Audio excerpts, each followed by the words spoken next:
Alright, so a few days ago, Syria was thrown into a whole new chaotic reality. Assad, the dictator or president, depending on how you view him, who has ruled for over 20 years, has finally been ousted. But what happens now? The fall of his regime is just the beginning of a much bigger story here, and today we're diving into the immediate aftermath. From Syria's fractured future to the shifting power dynamics in the Middle East and beyond. This is a turning point that could change everything on how the world moves ahead. So stay with me, because this is very huge. Now, I came across this fascinating article from the Atlantic Council that breaks it all down perfectly. Experts react. Rebels have toppled the Assad regime. What's next for Syria, the Middle East, and the world? This article gives some critical insights into what comes next. First off, the immediate impact. Well, Assad's gone, of course.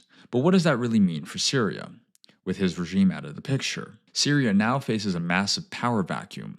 And this isn't just any void, it's one that can plunge the whole country even into deeper chaos than it currently is. Rebel factions who fought against Assad for years are now stepping up to fill this void. The country is fractured, that much is clear, and there's no clear authority in place to stabilize things as we're currently seeing. But what does this mean for Syrians?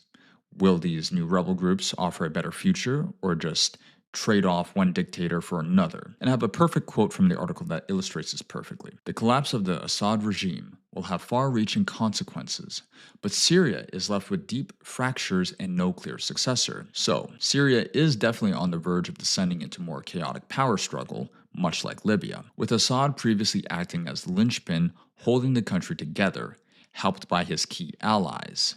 The situation now seems ripe for factional battles between groups like HTS, SNA, and the Kurdish forces. The competition over valuable land, especially regions rich in resources like the Northeast's oil fields, is likely to intensify. And there's even a real possibility that a new terror group could emerge from the wreckage. This is where things get concerning. These rebel factions, fractured and divided, likely won't be able to stabilize Syria on their own. In fact, the only real power that might have a shot at restoring order is Turkey, despite being a party responsible for the recent chaos that it has provided. It's deeply saddening to witness the Arab Spring's ultimate victim. But here's the twist. Russia and Iran's withdrawal from Syria has left a vacuum, one that the Western powers are poised to fill, of course. How will they respond?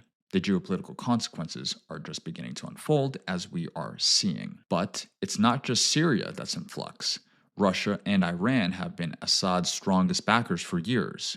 With him gone, their entire Middle East strategy is in jeopardy. What will they do next? Let's take a look. Russia and Iran, who have poured a fair bit amount of resources into Syria, are now faced with a massive shift. What's next for them? Losing Assad means they lose their foothold in a region they fought so hard to control. But this isn't the end of their influence.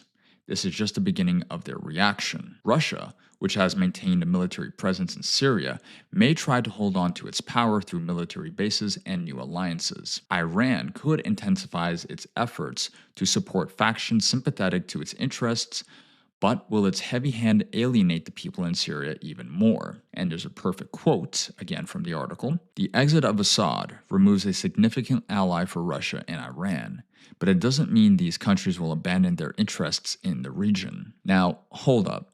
I wouldn't say that Russia has completely abandoned Syria just yet. To my knowledge, it still maintains its naval base there.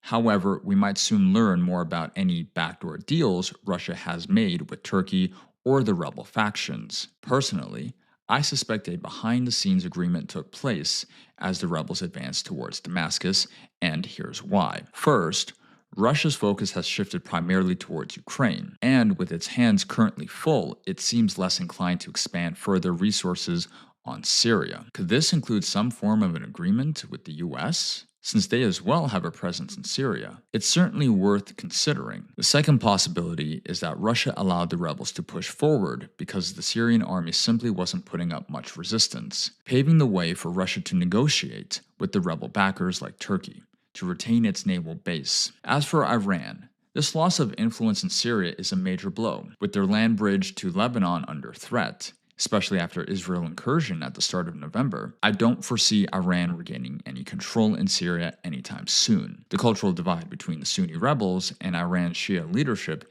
is just too vast to overcome. Can Iran find a way, or is this a permanent setback, is the question. Now, let's zoom out a bit and address Israel. With Assad's regime gone, Israel's security situation could change dramatically.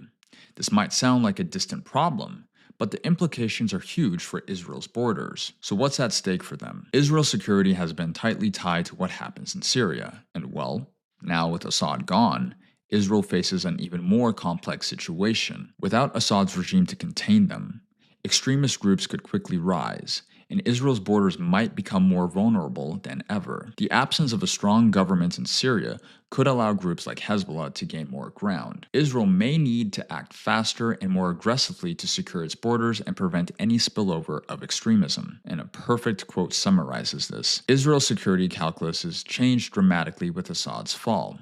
A fractured Syria may embolden extremist factions to close its borders. Regarding Israel's position in the region, it's becoming increasingly complex.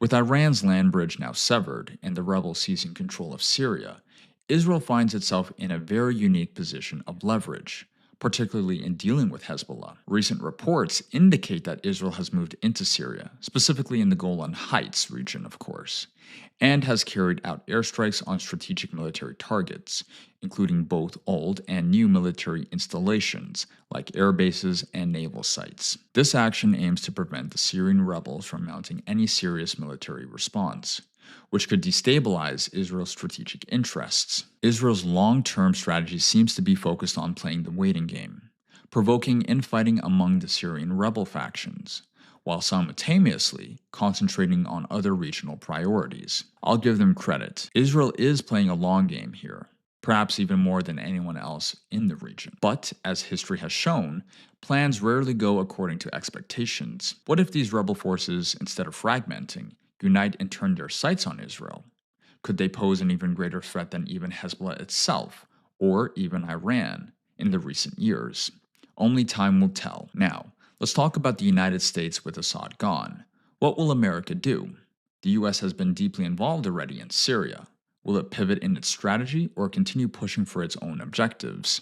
That is the question. The US has an interest in keeping extremist groups in check, but will it shift its focus to a more direct role in Syria's political future? Should the US back one of the many rebel factions or focus on a broader regional stability is a good question. A quote from the article about this. With Assad out of the picture, the US has reassessed its role in Syria, whether to focus on counterterrorism or even become more involved in shaping Syria's political transition. Regarding America's future in Syria hinges on whether the rebels ultimately win the civil war. But one thing is clear, problems will definitely mount, particularly for the Kurdish forces under US protection, a relationship that now could be at risk, given the evolving dynamics with Turkey. Turkey's long-standing hostilities towards the Kurds contrast with America's strategic use of the Kurdish forces to secure valuable resources in northeastern Syria, adding a complex layer to the situation as it is. This tension makes it harder for Americans to justify keeping troops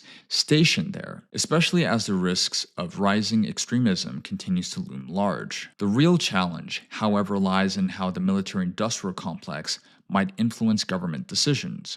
By highlighting a threat of new terror groups, they can effectively use extremism as a justification to continue U.S. military presence in Syria. Yet America's role in Syria won't be about rebuilding. The country's primary objective is far from humanitarian. Instead, we will likely maintain a strategic foothold without the savior image it once portrayed. So where does this leave us? Will the U.S. continue to be entangled in a never-ending cycle of intervention? Or will this be a moment for a new direction? Who knows? Finally, let's talk about the humanitarian situation. With millions of refugees and displaced people, the fall of Assad makes the crisis even more urgent. What should the international community do? Assad's fall doesn't just mark a political shift, it deepens an already severe humanitarian crisis. Millions of Syrians remain displaced, and with no central government to coordinate aid, the suffering likely is to intensify. Unfortunately, the international aid efforts must now navigate an even more fragmented country, which makes it harder to get help to those people who are in need the most. Neighboring countries like Turkey and Jordan are already overwhelmed as is, and the international community will have to step in to prevent the situation from getting worse, even as the article even points this out too. The collapse of Assad's regime leaves the country in ruins, and the international community will need to act swiftly to prevent the humanitarian situation from spiraling further. Now, I've been hearing that Western countries plan to send Syrian refugees back to their home country, but I question whether that's a realistic move, given the ongoing chaos as is. It's important to consider what might actually happen next. With extremist groups gaining more ground and instability deepening, I believe we're more likely to see even more displacement, creating a humanitarian crisis far worse than what we witnessed back in 2015. I hope I'm wrong, but the signs suggest otherwise. And we have Turkey, which seems poised to lead the way in both humanitarian and reconstruction in areas controlled by their proxy forces, basically the Syrian rebels. However, the focus should be first on stabilizing the country, not rushing to send aid to regions that are still in conflict.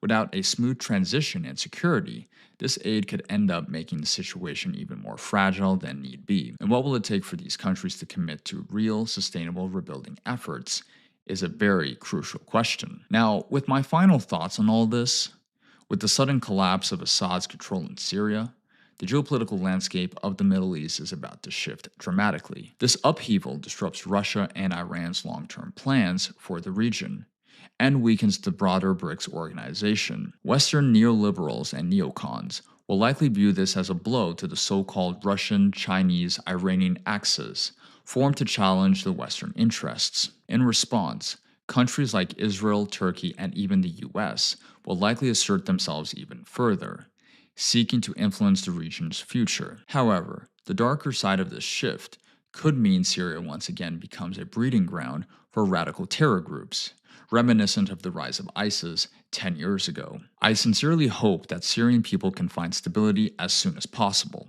as they have endured far too much. If any major developments occur in Syria, you can count on me to cover it and have a more deeper dive into what it means for the region and for the world. Otherwise, guys, I greatly appreciate your time. If you can please leave a like and subscribe, again, I would greatly appreciate that. Have a great day.